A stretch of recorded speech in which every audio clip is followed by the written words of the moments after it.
ꯋꯥꯈꯜꯁꯤ ꯅꯨꯡꯉꯥꯏꯇꯦ ꯄꯨꯛꯅꯤꯡꯁꯤ ꯅꯨꯡꯁꯤ ꯏꯃꯥꯒ ꯄꯥꯕꯨꯡꯒꯗꯣ ꯈꯜꯂꯨꯕꯗ ꯃꯆꯥ ꯑꯩꯕꯨ ꯊꯤꯔꯛꯂꯤꯕꯅꯤꯅꯦ ꯑꯩꯗꯤ ꯃꯈꯣꯏꯅ ꯑꯩꯕꯨ ꯀꯥꯎꯈ꯭ꯔꯕ꯭ꯔꯥꯅ ꯈꯟꯗꯨꯅ ꯂꯩꯔꯝꯂꯤꯕꯅꯤ ꯑꯗꯨꯕꯨ ꯌꯨꯝꯗꯒ ꯗꯥꯏꯔꯦꯛ ꯂꯥꯛꯇꯅ ꯊꯤꯔꯛꯂꯝꯕꯁꯦ ꯌꯥꯝ ꯅꯨꯡꯁꯤ ꯆꯠꯅꯤꯡꯂꯤꯕꯅꯦ ꯑꯩꯁꯨ ꯑꯩꯈꯣꯏ ꯌꯨꯝꯗ ꯏꯃꯥ ꯄꯥꯕꯨꯡꯒꯤ ꯈꯜꯂꯒ ꯌꯥꯝ ꯅꯨꯡꯁꯤ ꯏꯃꯥꯒ ꯄꯥꯕꯨꯡꯒꯗꯣ ꯑꯗꯨꯕꯨ ꯂꯥꯏꯖꯅ ꯑꯩꯉꯣꯟꯗ ꯎꯠꯂꯛꯂꯤꯕ ꯃꯑꯣꯡ ꯃꯇꯧꯗꯨꯒꯤ ꯈꯜꯂꯨꯔꯗꯤ ꯑꯩ ꯑꯩꯈꯣꯏ ꯌꯨꯝꯗ ꯁꯨꯡꯆꯠ ꯆꯠꯅꯤꯡꯗ꯭ꯔꯦ ꯆꯠꯅꯤꯡꯕ ꯐꯥꯎꯗꯕꯅꯤ ꯑꯗꯨꯕꯨ ꯑꯩ ꯍꯌꯦꯡꯗꯤ ꯉꯥꯛ ꯆꯠꯇꯕ ꯌꯥꯔꯔꯣꯏ ꯏꯃꯥ ꯄꯥꯕꯨꯡꯗꯣ ꯌꯥꯝ ꯎꯅꯤꯡꯉꯤ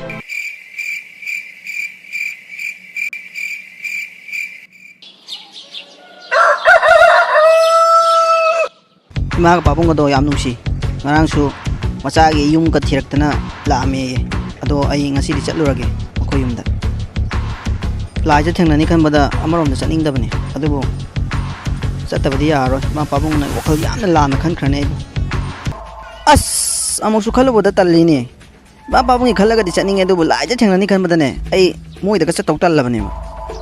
ado ma office chatle haibani ma office chiba timing da oina changlu bai duni natradi ma ga mu thengnaradi paithokpaga talle mai mo tawdu ubu dai sem yam haina deba khalsu yam nungai teba utli mo tawdu ura ura ma gi mo tawdu uni khanbagi ne aina makhoi yum chatkidri besisu ima babung de nusi da banati nusi makhoi ena aduna horen ma thabak chathoki ba tanja du da oina ai chatlage samtai ro chatholuge da walking chalubagi sasi chanap chanap ngata ngai shanu pa dubu walking chatkibadubu halak kharabara mabo leiba udeda halak kidriba jala mama nacha nupa halak kharabaro walking chatkibadubu leiba uden he haima khangdi me moi babung aidi moi babung i mo ga leirabra cha bu thokpa yarabra yenge haidana tholakli nai di aduga aingonda moi mo hangjila isibo mai ka da ka leibri yenglu gi moi babung ata phambiramoko hoi hoi yengloro cha do thakmina ningduna tawbuni ne he nungti thakmina rabani na ne thakmina drabadi nuwai tren he cholo cholo yengloro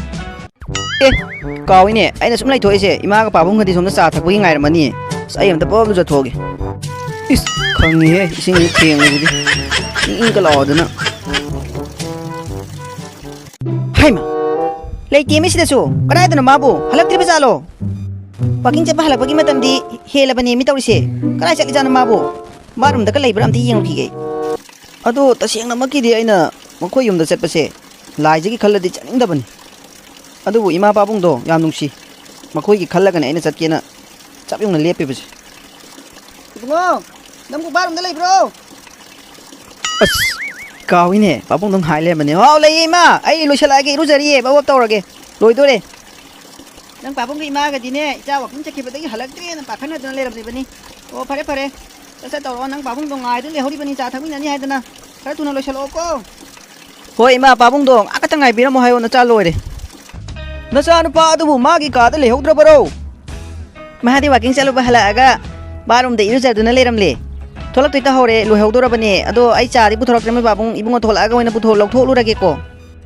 oh phare phare la odana nangbu ibungo tholak padubu nang leptuna adum ngai rage hairi bro hom lo la odana adu ngai se hoi mai babung ai se yam lepningak pa duini ai dine mai babung ichana pa se asumna ka tharakani haba khaludrabani mi yahona maro ma thengami ba pum pum na tum lerami ba ngang ni mi hauji tiango walking chatana iruja thoktana asa se nek pamjama mong do tho emi tawri emi yam harawi mai babung si am hayim mama ai gi chani ne he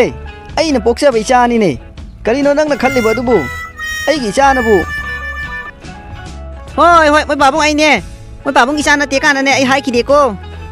ibungo loirabra lao pa na ne cha do thangmina ningduna tawbani ne he nungti gi thangmina rabani na ne thangmina dradi nungai tren he lao mama ibungo su tholakle cha do lawru dana hoi mai pa bo lao ibungo pham lo lao ima lak tholu rage cha tholak tri haidana ne ima na cha do lok tabani ing khine na lao pham mo kui roi da hoi ima sha bu halak pa kyam kui rage nama ga ai gadi halak tri boi ningdana koi hang naram libani namani yengluni haina changkhibani adu isa di irujaduna lehowi haduna tamme nacha budi koire da pamu halakpa adu isa ji walking chalu bi hum anga tangai rena iruja thomani se bungo moi babung se karino mama punna thangminarasi la odana hoi ne ma punna thangminarasi Hoi hoi ima lại lại.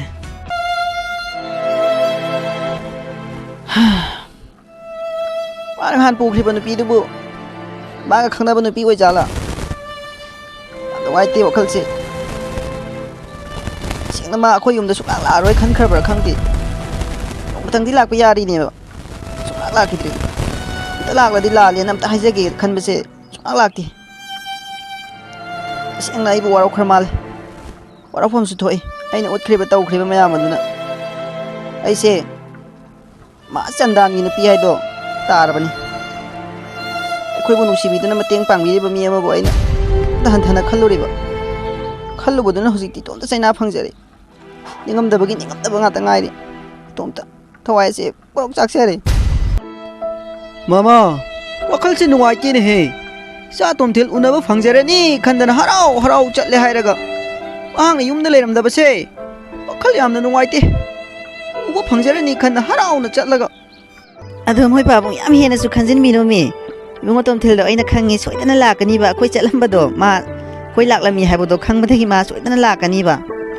Ado cha do sida thak toi ro sida oina puthok charo ro. Hoi hoi puthoro sida oina thak lage. As ta to pa tan na lai ngai sida ne upis chat pa si phau ai chaning dre ni. Ado bu pai lai ta wai chali ni. Sok tan na lai ngai sida mu ko sar gi birthday gi ne na mu ba to la mu tok sale ta ursi. Mayam pun ba khop pa yaw ba se tal le bai. Chaning de ba. Ado bu chat ta di yar oini ta ursi. Chat lu dre mu sa du na mu ang doi ni mu ta ursi. Mana yadram ne ibo gyal sta de tawsi adu bu chatta ba diyar ni tawsi kui chu kui ramaroi khal sina ne ngai ta ba sina thau sa to khotok ba se tan le bai tan ala mi sa se kai no khang di he he ning di ai ga yam na lu na tinaba marup juge do masa ngam de haibra kari no ma hai ne mama adu ai ngahak chattu na hangbiru drabadi nungai roi ne he ai na ngam da na kuina leibadu mahak laktuna yango asa thak mayam poraktuna hangba lakpiram ni bani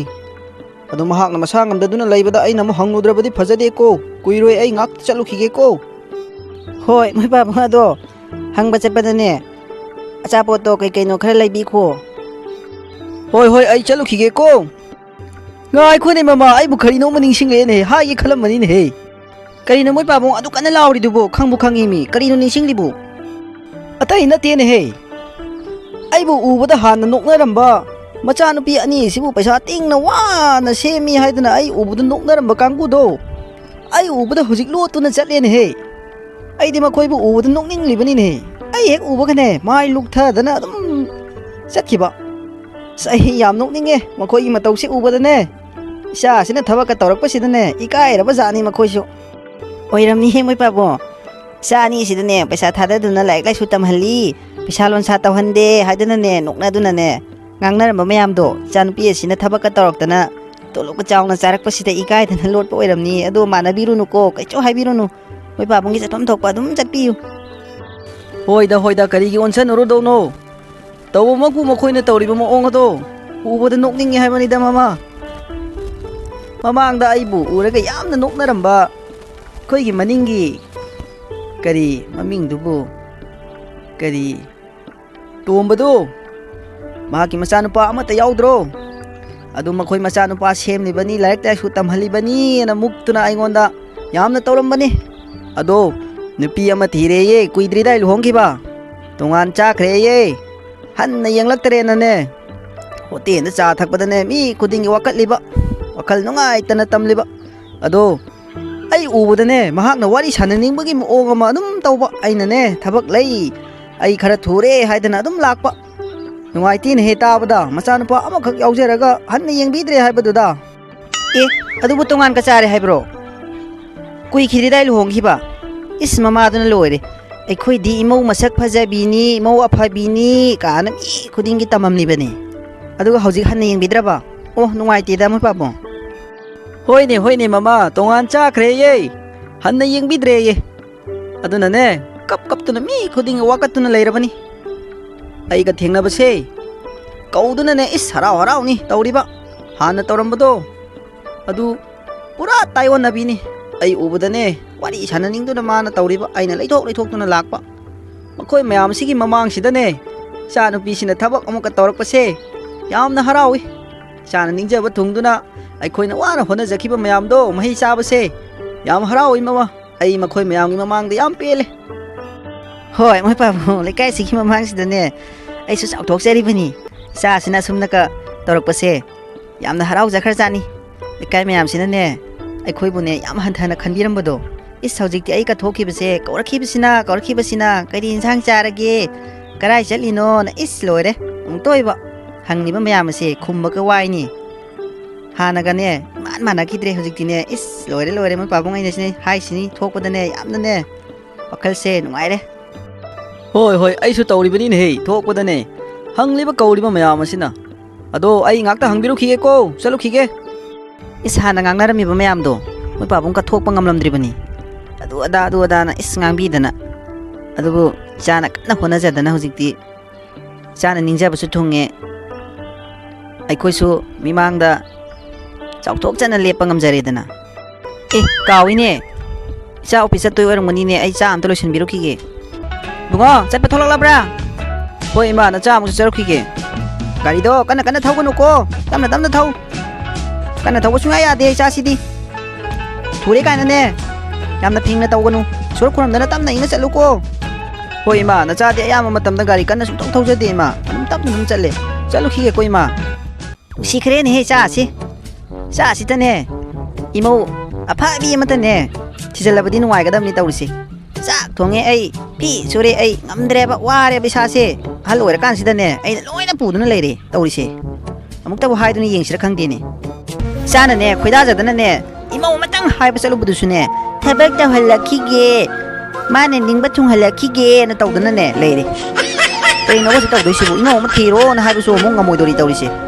ꯊꯕꯛ ꯇꯧꯕ ꯉꯥꯏꯔꯤꯕꯅꯦꯅ ꯑꯃꯨꯛ ꯂꯩꯔꯦ ꯌꯥꯜꯂꯁꯤ ꯄꯨꯡꯃꯝꯃꯝꯃꯦꯕ ꯇꯧꯔꯤꯁꯦ ꯑꯩꯕꯨ ꯅꯨꯄꯤ ꯑꯗꯨꯅ ꯌꯥꯔꯛꯇꯦ ꯑꯩꯈꯣꯏꯅ ꯍꯥꯏꯖꯟꯕꯅꯤꯅ ꯏꯕꯨꯡꯉꯣꯗ ꯍꯥꯏꯔꯁꯤꯔ ꯈꯪꯗꯦꯃꯤ ꯏꯃꯧ ꯑꯃꯃꯨꯛ ꯌꯦꯡꯅꯕ ꯑꯁꯨꯝ ꯃꯇꯝ ꯃꯥꯡꯗꯨꯅ ꯂꯩꯕꯁꯦ ꯑꯩ ꯌꯥꯝ ꯋꯥꯔꯦꯕ ꯇꯧꯔꯤꯁꯦ ꯑꯩꯈꯣꯏ ꯃꯌꯥꯝꯁꯤꯒꯤ ꯊꯕꯛ ꯍꯣꯠꯅꯕꯗꯅꯦ ꯁꯤꯗꯣꯔꯕꯅꯦ ꯑꯩ ꯋꯥꯕꯗ ꯑꯩꯕꯨ ꯂꯥꯏꯖ ꯈꯣꯏꯔꯣꯝꯗ ꯂꯥꯏꯖꯒ ꯍꯥꯏꯔꯣꯏꯗ ꯄꯥꯕꯨꯡ ꯈꯣꯏꯔꯣꯝꯗ ꯆꯠꯄꯁꯤꯕꯨ ꯍꯧꯖꯤꯛꯃꯛ ꯆꯠꯂꯨꯕꯗꯤ ꯌꯨꯝꯗ ꯑꯃꯨꯛ ꯊꯦꯡꯅꯅꯤ ꯂꯩꯔꯝꯒꯅꯤ ꯑꯗꯨꯅ ꯍꯣꯔꯦꯟ ꯄꯨꯡ 12 ꯑꯗꯥꯏꯒꯨꯝꯕꯗ ꯆꯠꯂꯒꯦ ꯑꯩ ꯑꯣꯐꯤꯁ ꯇꯝꯅ ꯍꯥꯟꯅ ꯆꯠꯂꯒꯦ ꯑꯗꯨꯒ ꯍꯣꯔꯦꯟ ꯄꯨꯡ 12 ꯑꯗꯥꯏꯗ ꯑꯃꯨꯛ ꯂꯥꯛꯑꯒ ꯃꯣꯏꯗ ꯆꯠꯄ ꯍꯥꯏꯗꯨꯅꯤ ꯄꯥꯕꯨꯡ ꯈꯣꯏꯗ ꯕꯦꯝꯃ ꯅꯪ ꯆꯠꯄ ꯊꯣꯔꯛꯂꯕ꯭ꯔꯣ ꯍꯣꯏ ꯏꯃꯥ ꯈꯤꯇꯪ ꯉꯟꯅ ꯆꯠꯇ꯭ꯔꯗꯤ ꯒꯥꯔꯤ ꯉꯥꯏꯗꯣꯏꯅꯤꯅ ꯑꯃꯨꯛ ꯒꯥꯔꯤ ꯐꯔꯛ ꯇꯥꯔꯗꯤ ꯑꯗꯨꯝ ꯊꯦꯡꯉꯦꯕ ꯑꯗꯨ ꯆꯠꯂꯨꯈꯤꯒꯦ ꯏꯃꯥ ꯍꯣꯏ ꯆꯠꯂꯣ ꯑꯗꯣ ꯏꯆꯥꯒꯤꯁꯨꯅꯦ ꯒꯥꯔꯤ ꯃꯆꯥ ꯑꯃ ꯂꯩꯅꯕ ꯇꯧꯁꯤ ꯏꯆꯥꯅꯅꯦ ꯒꯥꯔꯤ ꯉꯥꯏꯔꯒ ꯊꯦꯡꯉꯤꯅ ꯑꯗꯨꯝ ꯇꯧꯕꯗꯣ ꯏꯃꯥꯁꯨ ꯅꯨꯡꯉꯥꯏꯇꯦ ꯒꯥꯔꯤ ꯃꯆꯥ ꯑꯃ ꯂꯩꯅꯕ ꯇꯧꯁꯤꯀꯣ ꯍꯣꯏ ꯏꯃꯥ ꯑꯩ ꯏꯃꯥꯗ ꯍꯧꯗꯣꯛꯀꯦ ꯈꯜꯂꯝꯃꯤꯅꯦ ꯒꯥꯔꯤ ꯃꯆꯥ ꯑꯃꯇ ꯂꯩꯗ꯭ꯔꯗꯤ ꯌꯥꯔꯔꯣꯏꯅ ꯑꯃꯨꯛ ꯒꯥꯔꯤ ꯐꯔꯛ ꯇꯥꯗꯅ ꯑꯗꯨꯝ ꯊꯦꯡꯉꯦ ꯑꯗꯨꯝ ꯑꯥꯗꯁꯨ ꯑꯗꯨꯝ ꯊꯦꯡꯅ ꯆꯪꯉꯗꯤ ꯑꯗꯨꯝ ꯊꯦꯡꯖꯜꯂꯛꯑꯗꯤ ꯁꯥꯎꯔꯛꯑꯦꯕ ꯑꯗꯣ ꯏꯃꯥ ꯃꯊꯪꯒꯤ ꯇꯣꯂꯣꯞ ꯐꯪꯕꯗ ꯑꯣꯏꯅ ꯂꯩꯔꯁꯤꯀꯣ ꯍꯣꯏ ꯃꯊꯪꯒꯤ ꯇꯣꯂꯣꯞ ꯐꯪꯕꯗೋ ꯑꯗꯨꯗ ꯍꯦꯛ ꯂꯩꯔꯁꯤ ꯆꯠꯂꯣ ꯑꯩꯁꯨ ꯃꯣꯏ ꯄꯥꯕꯨꯡꯗ ꯍꯧꯗꯣꯛꯀꯦ ꯈꯜꯂꯝꯂꯤꯕꯅꯤ ꯏꯆꯥꯒꯤ ꯒꯥꯔꯤ ꯃꯆꯥ ꯑꯃꯇ ꯂꯩꯕꯤꯁꯦꯅ ꯑꯗꯨꯕꯨ ꯏꯕꯦꯝꯃꯗ ꯍꯥꯏꯈ꯭ꯔꯕꯅꯤꯅ ꯌꯥꯔꯦ ꯍꯣꯔꯦꯟ ꯃꯣꯏ ꯄꯥꯕꯨꯡ ꯍꯜꯂꯛꯑꯀꯥꯟꯗ ꯑꯃꯨꯛ ꯇꯥꯟꯅꯔꯒꯦ ꯆꯨꯝꯃꯦ ꯑꯩꯈꯣꯏ ꯃꯥꯅ ꯍꯧꯗꯣꯔꯛꯏꯁꯦ ꯑꯩꯅ ꯍꯥꯏꯒꯦ ꯈꯜꯂꯝꯕꯅꯤ ꯑꯩꯈꯣꯏ ꯃꯥꯅ ꯍꯥꯟꯅ ꯍꯥꯏꯔꯛꯑꯦ ꯒꯥꯔꯤ ꯑꯃ ꯂꯩꯗ꯭ꯔꯗꯤ ꯅꯨꯡꯉꯥꯏꯇꯦꯕ ꯑꯩꯅ ꯍꯜꯂꯛꯅꯤꯡꯕ ꯃꯇꯝꯗ ꯍꯜꯂꯛꯄꯁꯨ ꯌꯥꯗ꯭ꯔꯦ ꯆꯠꯅꯤꯡꯕ ꯃꯇꯝꯗ ꯆꯠꯄꯁꯨ ꯌꯥꯗ꯭ꯔꯦ ꯌꯥꯝ ꯅꯨꯡꯉꯥꯏꯇ꯭ꯔꯦꯕ ꯄꯥꯕꯨꯡ ꯈꯣꯏꯔꯣꯝꯗ ꯆꯠꯄꯗꯣ ꯌꯥꯔꯝꯃꯅꯤ ꯄꯨꯡꯕꯨ ꯀꯌꯥ ꯇꯥꯔꯖꯥꯠꯅꯣ ꯑꯝꯇ ꯌꯦꯡꯒꯦꯅꯦ ꯁꯤꯗꯤ ꯆꯠꯄ ꯆꯞ ꯆꯥꯔꯦꯅ ꯇꯥꯏꯃꯤꯡꯁꯦ ꯇꯥꯃꯅꯤꯗ ꯉꯥꯛꯇꯪ ꯁꯤꯟꯅꯔꯝꯃꯒ ꯐꯠ ꯂꯥꯎꯅ ꯆꯠꯂꯨꯔꯒꯦ ꯀꯨꯏꯁꯨ ꯀꯨꯏꯔꯣꯏ ꯑꯗꯨꯒ ꯍꯜꯂꯛꯑꯒ ꯁꯣꯝꯗ ꯑꯃꯨꯛ ꯂꯥꯛꯑꯒꯦ ꯇꯥꯃꯅꯤ ꯑꯝꯇ ꯆꯪꯕꯤꯔꯛꯑꯣ ꯁꯣꯔ ꯀꯔꯤ ꯇꯥꯛꯄꯤꯒꯗꯕꯣ ꯇꯥꯃꯅꯤ ꯑꯩ ꯊꯕꯛ ꯑꯔꯨꯕ ꯑꯃ ꯆꯠꯇꯕ ꯌꯥꯗꯕ ꯑꯃ ꯂꯩꯔꯦꯕ ꯑꯗꯨ ꯉꯥꯛꯇ ꯆꯠꯂꯨꯈꯤꯒꯦ ꯇꯥꯃꯅꯤ ꯉꯥꯛꯇ ꯌꯦꯡꯁꯤꯟꯕꯤꯔꯝꯃꯣ ꯑꯩ ꯀꯨꯏꯔꯛꯂꯣꯏ ꯐꯠ ꯂꯥꯎꯅ ꯍꯜꯂꯛꯀꯦ ꯉꯥꯛꯇ ꯆꯠꯂꯨꯈꯤꯒꯦꯀꯣ ꯍꯣꯏ ꯁꯣꯔ ꯀꯩꯅꯣꯅꯦ ꯁꯥꯔꯁꯤ ꯉꯁꯤꯗꯤ ꯌꯥꯝꯅ ꯉꯟꯅ ꯆꯠꯀꯦ ꯇꯧꯔꯤꯁꯤꯕꯣ ꯁꯥꯔ ꯆꯠꯂꯒꯦ ꯍꯥꯏꯔꯣ ꯑꯩ ꯀꯨꯏꯔꯣꯏꯗ ꯊꯕꯛ ꯑꯔꯨꯕ ꯑꯃ ꯂꯩꯔꯦ ꯑꯗꯨ ꯆꯠꯂꯨꯔꯒ ꯐꯠ ꯂꯥꯎꯅ ꯑꯃꯨꯛ ꯂꯥꯛꯀꯦ ꯅꯣꯏ ꯐꯖꯅ ꯂꯩꯔꯝꯃꯣꯀꯣ ꯊꯕꯛꯁꯤꯡꯗꯣ ꯐꯖꯅ ꯇꯧꯔꯝꯃꯣ ꯑꯩ ꯆꯠꯂꯨꯈꯤꯒꯦ ꯍꯣꯏ ꯁꯥꯔ ꯀꯔꯤ ꯑꯔꯨꯕ ꯊꯕꯛ ꯂꯩꯔꯖꯥꯠꯅꯣ ꯑꯩꯈꯣꯏ ꯁꯥꯔꯁꯤꯕꯣ ꯀꯔꯤꯅꯣꯃꯤ ꯏꯕꯨꯡꯉꯣ ꯇꯣꯝꯊꯤꯜꯗꯨꯕꯨ ꯌꯨꯝꯗꯁꯨ ꯆꯠꯂꯨꯔꯕꯅꯤ ꯑꯩꯈꯣꯏ ꯂꯥꯛꯑꯝꯃꯤ ꯍꯥꯏꯕꯒꯤ ꯄꯥꯎꯁꯨ ꯃꯥ ꯇꯥꯔꯝꯃꯅꯤ ꯁꯣꯏꯗꯅ ꯑꯗꯣ ꯉꯥꯛꯇꯪ ꯂꯥꯛꯄꯗꯤ ꯌꯥꯔꯤꯕꯅꯦꯃꯤ ꯂꯥꯛꯈꯤꯗ꯭ꯔꯤꯃꯤ ꯁꯨꯡꯂꯥꯛ ꯇꯧꯔꯤꯁꯤꯕꯨ ꯃꯥꯕꯨ ꯂꯥꯛꯂꯔꯣꯏꯅ ꯈꯟꯈ꯭ꯔꯕ꯭ꯔꯥ ꯈꯪꯗꯦꯃꯤ ꯑꯩꯈꯣꯏꯕꯨ ꯇꯁꯦꯡꯅ ꯋꯥꯔꯧꯈ꯭ꯔꯖꯥꯠꯂ ꯃꯥꯕꯨ ꯃꯥꯡꯒꯣꯟꯗ ꯂꯦꯞꯄꯤꯁꯤꯕꯨ ꯏꯃꯥ ꯃꯥꯜꯂꯤꯗ ꯃꯥꯅꯤꯗ ꯏꯃꯥꯅꯤ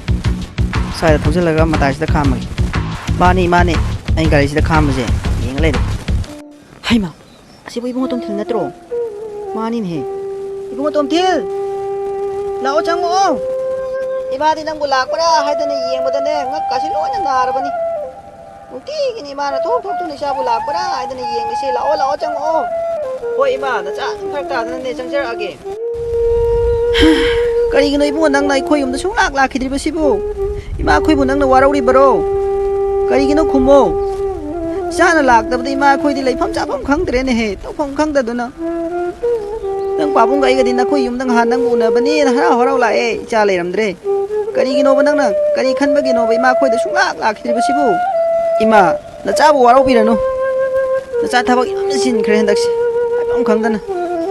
Aduna nacha lakti lakningba. Adu upai leitaduna ne lakhidabani nachabu waroranu ima. Ai ngarang thabak halakbaga khoi mana lone tammi ma khoi la amena. Adudagi nacha ngasi thawak mafamdagi mingonda sinaramlaga chelaklini. Nangi pabung sune sabuta sonduna leirabani. Karigino hoba nangbu thabak dol nangdrabasu ngata oirasu kuidabida lakudi yaidana wahaimtasu haiba yai. Ma khoi yam warawi ko isada summi ma nachabu yamna warofam thoi. Adugu nacha yam lankre aigi thabakse sina su ayamba nangkidabani. Adu nachabu ngakpiro pabung leikidabro ima. Oh fare laose sa hek ubadane ima khoina waroramba mayamdo pukok eko khre lao nang pabung su leibani. Sa bu na ningduna ne nang pabung su ngaurabani. Soiron phau lolabani bungo lao changasi lao. Hoi ima nacha su ne ima ka pabung uning badane kauribani. Adugu tanja satadana ai upai leitadana tawrini. Changasi ma isa la ai haba tabadane nang pabung do harauda loigadawribani. Adu isa ngata phamamuko nang pabung do ima ka thoklogi. Hoi ma Chummi maga pabung na ibu warau toi thokpom toi aina wai mata haidaba nongmata phau lakhidaba se warau phom toi adubu machanu pi aduna aigonda uliba mong mata ududi aina nungai tabunina lakhidabani chatkidabani adu makhoina di ma pabung na di khanglam loiba machanu pina uliba mong mata uduna lakhidabani habadi khanglam loi adu ima pabung se yam nusi aibu yamna khanbi macha gum khale papa nacha laksari haima ibungo la eta abdi pa de harau man khiduna chen thorak libani ne he karina nangna khoi yum sida sunglak lakhidri badubu nama ga iga di ibungo icha tabu lining oduna sonduna leirabani ne he tofong khanglak tadana icha di sunglak lakman da baduda nama ga iga di nang yum thiduna ne laklame icha di leiramdre nang ima do thengnare ima ga kuina phamina dana cha nung thangmina dana wari watai tawduna hale adubu ipa khoi di wakhal sin nuai tabada loirabani ne he karigi nei chana sunglak laktri basibu Babo, nachabu ngakpiro. Nacha office ki thabak se yamna kankhre handakti yam chille. Leitokpa suna yakidre aine hek thadokpaga ne adum pungo hoi. Aduna ai sum pharak tadana lakidabani. Nachabu waroronu. Ngasi hojik laksari sisu pabung ima ga ngarang laamena khoi mana tame. Adagi ai thabak to ngatang ningonda sinaramaga patlauna chelaini. Nachabu waroronu pabo. Hoi phare. Isana chinbagi su oirangmani adubu nang ima ga pabung ga dine leifam chapam khangde he bungo nang laktabase nang udabase thawai yamna nungaite khoi hadang matang sida ne yam nungaite he hoi pabong nacha pharak ta khidana ne nacha sune ima ga pabong ga se adum khanjari ni adum wakal sida ne adum khal lakningi adubu ai ki thabak sine yada duna ne warau biranu pabong adubu isana ngasi aikhoi gi yumda laklibase nang ima ga ai ga na nang gi yumda laklambagi ni ko Khoi laklamdrabadi cha lakadaba nate ko ipa khoi handaki matang se khara warawi thawai yamna nungaite ko pabo nacha sumi ko matane ima ga pabung se kaw banate adum ningsing jari ni lakning ba kya lere su thabak sina upai leitaduna khong yoli ma pullaga leibo chamane adu nacha handakti adum chila su chinna lakna ba hona jarage nacha su nungai banate pabong wakhal nungai jadri ni hoi handakti ne ipa khoi bu hal nu ko khara lau ko Nama do bui cha ki cha lon bini hai duna le hobani sung thok tholakidre haiwani ima di harau mandana ne cha ki cha lon machang luri bane tebal mathak sida thamlage ko punna thamina rasi hoi ima pabung ga ima ga punna cha thamina basu phangdaba kuire nacha su adum lakningi bani tanjana matamna aise nacha se handak matang si khong sida yolo koro ma pullaga leiba chamanare aduna ne nacha bu waroranu ko ima ibungo cha payu cha thaksi Mama, nang su phamlodana punna thakminarasi icha ga ngan dei su thakminaba phangdre hoi moi papo adubu yengo mai bungo nachan pilik la su luhongkhre nang pabong imaga na kanjarambadi ichanupi adugi ibungoda kainadan pihenge na kanjarambani adubu ichana chunglak lakidre aduna ima khoi handak matang si yam nungaite ko hoine namaga aiganadi ichanupi kainadal se isada pihenge khanduna wakal nungai na asa tawjarambani adubu ichana chunglak lakidabadagi asa pum kai khre pabo nacha sune ilagil homo yam yawningi adubu mahal homo matam adai do ayam kana hakjang am khidre aduna nacha lakpa ngam khidabani warorona pamung punamak tose oh phare puna toklasi haukraba sing ado khaluro kaidawni wakal nungai tabe henabani ado matung tarakpadadi cha khara khara lau ko thabak chilasu chinna ngang ak tawara basu lau ima khoi nungai te cha udabase hoi ima handakti thabak chilasu chinna ai ngatang kaithok jaraga adum laknaba honajarage ma babong adum laknaba honajarage ado nacha amuk chacharukhige babong ai thabak mafam do mingonda sinaramine ai kuiroi haidana ado nacha amuk chacharukhige hoi chalo ado marak ta mumuk lau ko handakti kuina lakte bido taunu ipa ko yamna wai isa udabase hoi babong nacha handakti lakjarage ado nacha amuk chacharukhige ima ado nacha amuk chacharukhige ko ibung ho handakti khara toine lau ko isa udabase ima ko yamna nungaite thawai yamna wai ba chalo hoi ima nacha adum lakjaradawni handakti thabak chillasu mingonda adum sinaramaga ai ngakto warasu phalawna lakjaradamni chalukhige ko ima chala ima nacha amuk chare ko ima ka babung se macha ai budi ta sengna nusibjani ko ulak liba tawrak liba mong ma tawsina sengna tae sa ai budi am khalle se nusi khalubada as handakti chattaba yaroi dawri tawris babung ima ga di pura stress oina khalle yam luna khanjile adunani chattaba yar handak nusi khre ne sa se ubudane he wakal nungairam da bas hauning lamba kai ha do loina ko emi ma he ubagane nomi tawa mai thong asina ngang thorak pase nusi khre koidi ki ata war banu yango sauduna laktri bara khandana aduga dim ha thabak chin bagi nang dadana oiram mi yam nungsi mi baba sa tom thil chat khrabro hoi moi pabong sakhi batang ai ri oh pare nang su la odana chango o ima hadu yam nungsi macha haibu ubuda kap tui ka tawi pabong na ka harau jari ba mong mataw haibu ubuda nungsida kari no mama pi kamduna sauduna leramli badubu kaidaw yawrage nangbu yamna ne khanaba hobira kanu sauningdana leiringe sidane thabak wabane laklaga khanaba mo hobiri ba sauri bagi maramdo amukta di khangaludana natomda adum sauraga leiri badubu o thabak mayam se tawbadane wari ai higok thokle mapagi o machagi o honabadane wari dugi sauri ba adugi sawabu adumna tawnabro nachana pada hayudana ima oma pusila o haidana waba phanaba yengose halaise yamana hala kansidane khongna muk chatle sikari da laadi pharoidra kuisu kuiroi yam thuna lawdadi yaro yam ware bema chatum thildo la ame kaino ima hasibo asengbeiro keram ganda lai no ima pung tara ma thoi kara helakwa da haida oiramgani la e phamduna ne nang pabung hai ba ga cha ga thamina dana kuina leramini ado ima ai hangambra hangamde na harade amuk khanungai khiroi dori hangame isa ka hangami loina aduga ne wari watai tawduna kuina phamamaga chakri bane isa office ki na khungki bane mana ima na cha changjare adudi isa se ke ata harau changkai no hingomi ma hangambra kai hangi haru bani mana harau se hangsu hangam da bada ismana ai leita bata min ga yenga ga laiba aduga ai mu hangsanari ba kai khangani ma amukta lalena singdokjage na khala leire aduga mana ai leita batan janga ga laiba ado handakti lakwa hawrabanina adum laani ma koi pabungi magan soina hairamani khara toin lao kolona ado mathang lakpa doina hairage asa aibu talli mi tawrise party satni khanmada matha sari mi ai taroi dori tawrise sataba su yaroi daba tawrise